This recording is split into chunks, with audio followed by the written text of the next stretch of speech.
Niaje wase.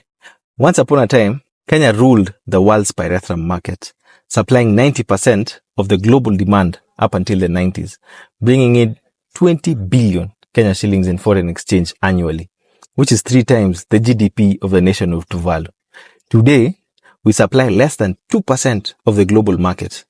Why? Poor leadership, mismanagement, and outright corruption have killed the pyrethrum sector.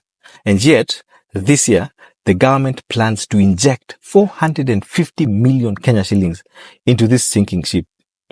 Introduced in 1928, it took until 1945 for us to start processing it locally. And at its peak, pyrethrum farming supported over 220,000 farmers. But today, only 7,000 farmers are left holding on. Meanwhile, countries like Rwanda have attracted Kenyan investors and built their own pyrethrum industries, merely due to the government's inaction that has left the sector a shadow of its former self. Despite government neglect, pyrethrum, often called black gold, remains a lucrative agribusiness, surpassing tea and coffee earnings.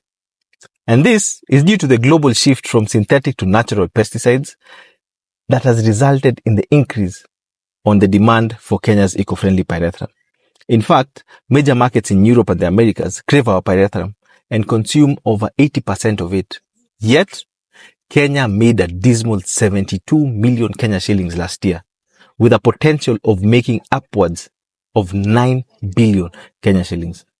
Unfortunately, this industry is riddled with scandals, as Pyrethrum Processing Company of Kenya hasn't had a substantive board in over 15 years.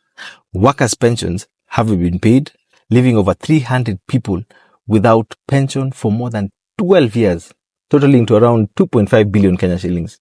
The unpaid electricity bills are 2 million, nini, and yet, who get this? Pyrethrum stock worth 2.4 billion Kenya shillings supposedly vanished in a rat invasion. Na hiyo ndio walienda kusema bunge. So we ask, who really is benefiting here? Why is the government still funding the Pyrethrum Processing Company of Kenya? And where are the billions going? Share your thoughts in the comment section.